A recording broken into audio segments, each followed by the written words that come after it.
हर चीज कोर्ट के ऑर्डर से ही होती है, हर चीज कोर्ट के ऑर्डर से होती है। मैं इस बात से सहमति दर्ज करता हूं, लेकिन प्रधानमंत्री ने झूठ क्यों बोला? क्यों प्रधानमंत्री ने बोला कि जहां झुग्गी वहां मकान? क्यों लिया जहां झुग्गी वहां मकान के नाम पर वोट? बताइए ना आप मुझे। आप एक बात मुझे बताइए, तो हमें भी पता है कि अगर कोई चीज अतिक्रमण है तो उसको तोड़ा जाएगा। बहुत सारे नेता और मंत्रियों के घर ऐसे हैं जिन्हों के छज्जे बाहर निकले हुए हैं, नक्शे से पारित नहीं है, क्या उनको भी तोड़ देगी सरकार? के पत्रकारों ने भारत देश की छवि को इतना नीचे स्तर पर लाकर खड़ा कर दिया कि आज भारत देश की छवि को विदेश के अंदर धूमिल करने का काम इन लोगों ने किया है। झुग्गियां टूट रही हैं, हिंदू बेघर हो रहे हैं, जैन समाज के लोग प्रदर्शन कर रहे हैं, वो एक भी खबर नहीं दिखाएंगी। सिर्फ 24 घंटे हिंदू मुसलमान मंदिर मस्जिद पाकिस्तान ये लगा के बैठते हैं लोग कि अगर मोदी चले गए तो देश पे मुसलमानों का कब्जा हो जाएगा। 24 घंटे KFC में बैठ के मुर्गे की बकरे की टांगे चबाने वाले आज बकरे की जो कटाई है उससे इनको दिक्कतें हो रही। दिल्ली में रेखा गुप्ता के 105 दिन के करीब हो गए हैं, लेकिन जनता का जो दुख है वो अभी तक कम नहीं हो रहा है। देखिए, एक चीज मैं आपको बता देता हूँ, जनता जिस सुख की तलाश में बीजेपी को वोट दे रही थी ना, वो सुख की जगह जनता को सिर्फ धोखा, छल और कपट मिला है। और सबसे बड़ी बात आप ये देखिए, प्रधानमंत्री नरेंद्र मोदी जो कहते थे जहां झुग्गी वहीं मकान, वहां जहां झुग्गी वहां मकान तो मिला नहीं, लोगों को बेघर करने का काम किया। और सबसे बड़ी बात ये कि आप जाकर देख लीजिए, झुग्गियों से बेघर होने वाले कौन हैं? ज्यादातर हिंदू लोग हैं। जहां एक और चिल्ला कर कहते हैं हिंदुत्व की सरकार है, हिंदुओं की सरकार है, वहां सबसे ज्यादा बेघर होने वाले हिंदू ही हैं। तो मैं आपको एक बात बता दूं कि सबसे ज्यादा अगर इस देश में भाजपा की सरकार में कोई परेशान है तो वो हिंदू ही परेशान है। आज आप महाराष्ट्र को देख लीजिए, महाराष्ट्र में जैन समाज के लोग आज रैली निकाल रहे हैं क्योंकि जैन समाज के जो गुरु हैं उनको मारा जा रहा है, उनके मंदिरों को तोड़ा जा रहा है। और आप ये देख लीजिए, एक और पहले लोगों को लगता था कि सिर्फ मस्जिदों पे खतरा मंडरा रहा है। अगर लोग जब मस्जिद टूट रही थी, लोग अगर साथ खड़े होते तो आज मंदिर भी नहीं टूटते।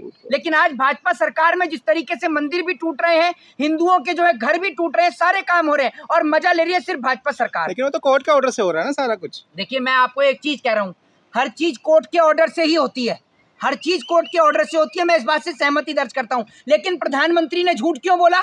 क्यों प्रधानमंत्री ने बोला कि जहां झुग्गी वहां मकान? क्यों लिया जहां झुग्गी वहां मकान के नाम पर वोट? बताइए ना आप मुझे।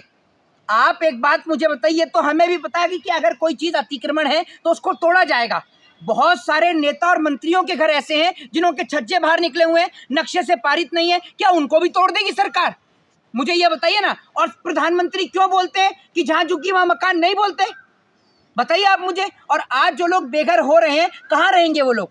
तो झुग्गियां तो नहीं तोड़ेगी, जो अवैध निर्माण है वही तो तोड़ा गया अभी तक। देखिए, एक बात आप मुझे बताइए, अवैध निर्माण कौन सी है? अवैध निर्माण झुग्गियां ही तो है, अवैध निर्माण झुग्गियां ही तो हैं। अवैध निर्माण कोई प्रधानमंत्री का घर तो है नहीं। अवैध निर्माण में क्या आता है? अवैध निर्माण में झुग्गियां ही आती हैं। और प्रधानमंत्री का स्टेटमेंट भी यही था। प्रधानमंत्री ने ये तो नहीं कहा था कि भैया अवैध निर्माण वालों को, प्रधानमंत्री ने कहा था जहां झुग्गी होगी वहीं आपको मकान दिया जाएगा। क्या प्रधानमंत्री ने दिया? और प्रधानमंत्री सिर्फ झूठ के सिवा कुछ नहीं बोलते। और राहुल गांधी ने जो बात कही है, नरेंद्र नहीं सरेंडर, वो बिल्कुल सही कही है। परिजनों ने अपने परिवार को खो दिया, देश के कई जवान शहीद हो गए, और ये जो है जनाब ऑपरेशन सिंदूर जो है, कह रहे हैं मेरी रगों में जो है वो गर्म लहू बह रहा है, गर्म रक्त बह रहा है। और उसके बाद में जो है जी गर्म सिंदूर बह रहा है भाई। दूसरी बात ये है कि प्रधानमंत्री जो है वो घर घर स्कीम पहुंचा दी, घर घर सिंदूर की, हालांकि उसको वापस ले लिया। एक बात आप मुझे बताइए, अगर घर घर कुछ लेके जाना है तो शिक्षा लेकर जाइए, रोजगार लेकर जाइए, सिंदूर तो पति भी ले आएगा, सिंदूर की जरूरत थोड़ी। और सिंदूर इसलिए वापस लिया गया, ये जो सिंदूर घर घर पहुंचाने की स्कीम थी, क्योंकि भाजपा के कई नेताओं के लिए महिलाओं ने सैंडल तैयार रख रखी थी, इसीलिए ये स्कीम को वापस लिया गया। कहीं पता चला कि इनका सिंदूर की जगह किसी का सिंदूर उजड़ जाए, इसलिए स्कीम को वापस ले लिया। वो तो खुद ही कह रही है, तो अफवाह थी, किसी ने अफवाह फैला दी, हमने तो बोला नहीं ऐसा कुछ भी। हाँ, तो अफवाह किसने फैलाई? अफवाह उन्हीं ने फैलाई जो दिखा रहे थे कि कराची पे कब्जा कर लिया। तो इन पे प्रतिबंध लगाओ ना। इन्होंने तो गोदी मीडिया के पत्रकारों ने भारत देश की छवि को इतना नीचे स्तर पर लाकर खड़ा कर दिया कि आज भारत देश की छवि को विदेश के अंदर धूमिल करने का काम इन लोगों ने किया है। झुग्गियां टूट रही हैं, हिंदू बेघर हो रहे हैं, जैन समाज के लोग प्रदर्शन कर रहे हैं, वो एक भी खबर नहीं दिखाएंगी। सिर्फ 24 घंटे हिंदू मुसलमान मंदिर मस्जिद पाकिस्तान ये लगा के बैठते हैं लोग। तो दिल्ली में नई योजना कौन सी लेकर आ रही है रेखा सरकार, कुछ अंदाजा है आपको? देखिए, मैं एक चीज बता दूं, जो सरकार लोगों से उनका घर छीनने का काम कर रही है, वो सरकार लोगों को कहां से देगी? पहले प्रधानमंत्री का एक झूठा वादा, प्रधानमंत्री ने कहा हवाई चप्पल वाले को हवाई यात्रा। मुझे बता दीजिए कितने हवाई चप्पल वालों ने हवाई यात्रा करी? और बल्कि हिंदुओं का इतना बड़ा प्रयागराज में कुंभ महोत्सव हुआ, उसमें आपने देखा फ्लाइट के टिकट के दाम बढ़ा दिए। ये उन लोगों के लिए एक चुनौती समझ लीजिए जो लोग मोदी सरकार को वोट देकर आए। ये चुनौती उन अंधभक्तों के लिए भी है। और बता दूं, अभी रिसेंटली में एक बड़ा बयान आपको सुनने को मिल सकता है कि मेरा बिहार से पुराना नाता है, मैं भी बिहारी हूँ। मैं तो बिहार का रहने वाला हूँ, वो तो बाढ़ में गुजरात बहकर चला गया था, वरना मैं तो पक्का बिहारी हूँ। ये भी कह सकते हैं मोदी जी। और आपको बता दूं, अंधभक्ति इस कदर इस देश में छाई हुई है कि अगर अंधभक्त अगर अपनी मम्मी से पूछ ले कि मम्मी पापा अच्छे या मोदी अच्छे, तो अगर मम्मी ने गलती से कह दिया ना कि बेटा अच्छे तो तेरे पापा हैं, तो वो अपनी मम्मी को ही कह देंगे तुम तो मुल्ली हो, तुम अंधभक्ति हो, तुम देशद्रोही हो, तुम गद्दार हो। ये इस कदर का माहौल देश में मचा हुआ है। असल में क्या है, इन लोगों से रोजगार छीन लिया, इन लोगों को शिक्षा हासिल करने नहीं दी, और भाजपा ने इनको अपना गुलाम बना लिया। इनके दिमाग में ये बैठा दिया कि अगर मोदी चले गए तो देश पे मुसलमानों का कब्जा हो जाएगा। 24 घंटे KFC में बैठ के मुर्गे की बकरे की टांगे चबाने वाले आज बकरे की जो कटाई है उससे इनको दिक्कतें हो रही हैं। एक बात आप मुझे बताइए, हिंदू धर्म में बहुत सारे ऐसे तीर्थ स्थल हैं जहाँ बलि दी जाती है, ठीक है। और मैं आपको बता दूं, भारत देश एक ऐसा देश है जहाँ हिंदू मुस्लिम सिख ईसाई सब एक साथ रहते हैं और हर एक व्यक्ति एक दूसरे को कोऑपरेट करता है। और मैं आपको बता दूं, बहुत सारे हिंदू ऐसे हैं जो मुसलमानों के घर पर बकरा ईद पर जाते हैं गोश्त खाने के लिए, बहुत सारे लोग हैं।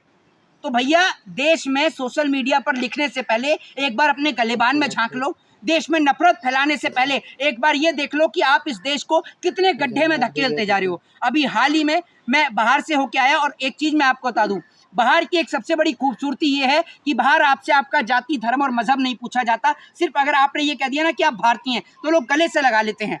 इंडियन की इतनी बड़ी पहचान है। लेकिन आज भारत देश के पासपोर्ट की आप रैंकिंग देख लीजिए, जॉर्डन जैसे देश में जाकर आप पासपोर्ट की हमारे रैंक देख लीजिए, आप विदेश में जाकर देखिए कि आज भारत देश की क्या स्थिति है। और इस स्थिति को करने वाले कोई और नहीं, सिर्फ भाजपा के नेता हैं। 24 घंटे गोदी मीडिया को खरीदकर हिंदू मुसलमान करने वाले लोगों ने इस देश का बेड़ा गर्क भट्टा बैठा दिया। लेकिन अगर रगों में गरम सिंदूर बहता है किसी के, तो आपको उससे परेशानी क्या है? जी, गरम सिंदूर बहता है तो आपको परेशानी क्या? आपने बहुत अच्छी बात कही, पहले मैंने वो सुन लिया, थोड़ा सा ऑडियंस ने भी सुन लिया होगा। जो आपने गधों वाली बात करी, बहुत अच्छी बात कही है। और मोदी जी तो जो है वो गधे से प्रेरणा लेते हैं। नहीं, आप सभ्यता रखिए शब्दों में। नहीं तो मैंने क्या कही है? मैंने क्या कहा है? मैंने किसी का नाम थोड़ी लिया। मैं तो कह रहा हूँ प्रधानमंत्री का स्टेटमेंट है। मोदी जी ने ऑफिशियली कहा है कि गधा भी हमें प्रेरणा लेता है और मैं गधे से प्रेरणा लेता हूँ। मैंने गलत नहीं कहा कुछ भी, ये तो प्रधानमंत्री का स्टेटमेंट है। और दूसरी बात ये कि मोदी जी की रगों में अगर गर्म सिंदूर बह रहा है, तो पहले तो मुझे आप ये बता दीजिए कि कौन से डॉक्टर ने बताया? आज तक तो आपका टेलर ही नहीं मिला था, अब आपका डॉक्टर भी नहीं मिला जिसने ये बताया कि भैया सबकी रगों में, किसी की में A पॉजिटिव, किसी की में B पॉजिटिव, किसी की में O पॉजिटिव रक्त ही बहता है। ये सिंदूर कब से बहने लगा? बिहार में तीसरी बार बीजेपी सरकार आ रही है। जी, बिहार में तीसरी बार बीजेपी सरकार आ रही है। तीसरी बार क्या, 13वीं बार भी आ जाएगी। जब तक EVM का साथ है देश बर्बाद है, आप ये समझ लीजिए। और एक बात मैं आपको बता दूं, राहुल गांधी के स्टेटमेंट पे, और जो लोग कह रहे हैं कि राहुल गांधी देशद्रोही हैं, राहुल गांधी गद्दार है, अरे अगर आपके अंदर दम हो ना तो उनकी माताजी जैसा बन के दिखा दो। मैं तो कहता हूँ आपके गृह मंत्री के बेटे ने तो अपने बेटे को BCCI में भेज दिया, लेकिन आप उनकी माँ का कलेजा देखो कितना बड़ा है कि अपने एकलौते बेटे को ये पता होते हुए भी कि राजनीति के चलते उनकी दादी की हत्या हुई, राजनीति के चलते उनके पिताजी को बम से उड़ाया गया, और आप ये देखिए उसकी माँ का कलेजा कितना बड़ा होगा कि जिन्होंने अपने इकलौते बेटे को भी इस देश की सेवा के लिए राजनीति में उतार दिया। राहुल गांधी के पास किसी चीज़ की कमी नहीं है, लेकिन उन्होंने ये सोचा कि जिस तरीके से, जिस राजनीति के चलते, जिस देश सेवा में उनके पिताजी की जान गई, वो भी अपना जीवन इस देश सेवा में समर्पित करना चाहते हैं। जी, अब जिनके इस मौसम बरसात आने वाली है, उनके आशियाने टूट गए हैं, अब उन लोगों का सरकार क्या करेगी? कुछ नहीं करेगी सरकार। क्या कर सकती है? जब तक मोदी जी की एक योजना है जो किसी को नहीं पता, सिर्फ समझदार लोग जानते हैं। मोदी जी ने 35 साल भीख मांग के खाई है। जब तक इस देश की जनता को भिखारी नहीं बना देंगे ना, उससे पहले मोदी जी रुकने वाले और हटने वाले नहीं है, ये मैं बता दूं। और बहुत जल्द मोदी जी इस देश की जनता को भिखारी बनाने वाले हैं। हिंदू मुसलमान करते करते ये देश पूरी तरीके से, आप ये देख लीजिएगा, आर्थिक तौर पर डैमेज हो जाएगा। उसके बाद मोदी जी का क्या है? मोदी जी तो फक्कर फकीर हैं, झोला उठा के चल पड़ेंगे, लेकिन उन्हें ये नहीं पता कि उनका झोला भी चेक होगा और उन्हें इस देश से भागने नहीं दिया जाएगा। ये याद रखिएगा। जय हिंद, जय भारत, वंदे मातरम।